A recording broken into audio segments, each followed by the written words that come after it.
Go high.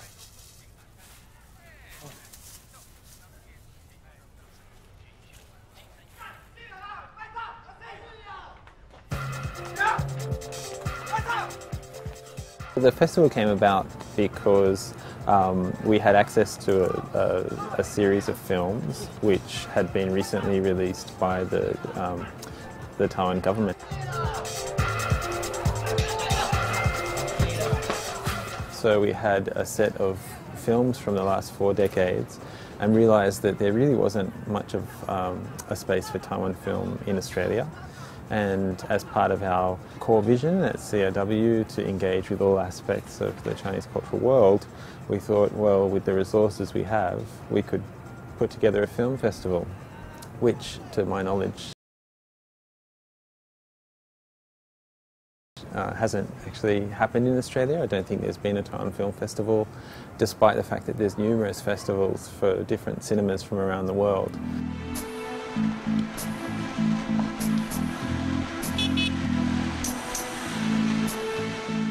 Rebels of the Neon God is really the first film that made Tsai Ming-liang known for what he has become, which is really a sort of, he describes himself as a slow director.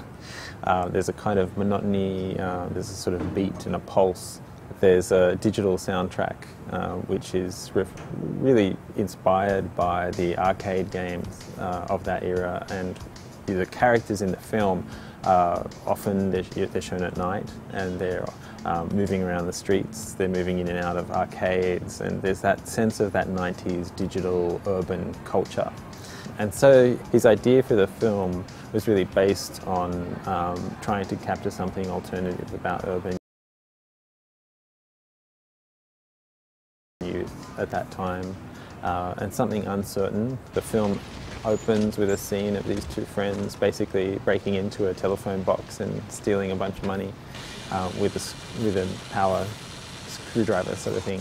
So there's that sense of sort of the edge of something not quite legal, not quite known, danger, and yet the fragility of youth, all within this gritty urban context. And his films often have focused on the marginal, the outskirts, the underside.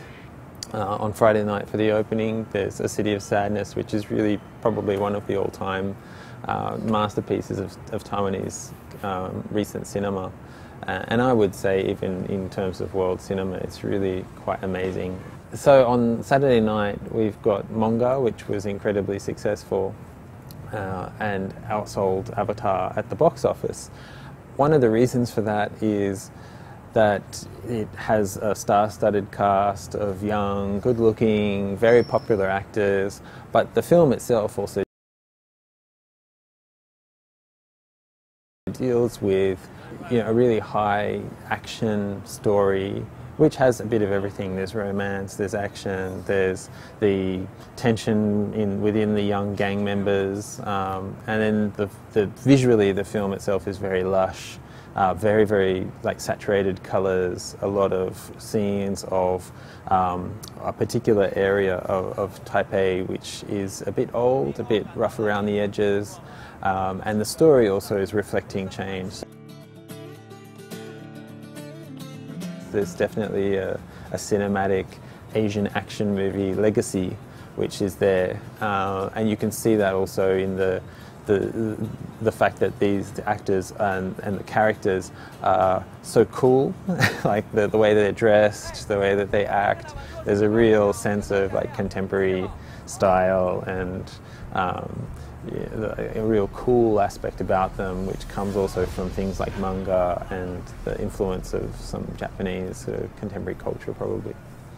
There's many exciting things about the film festival, but obviously one of them for us is the fact that we can work with the National Film and Sound Archive. They've been very positive about presenting this together as a way of showing that they're working on something new for the Arc Cinema and for the archive itself.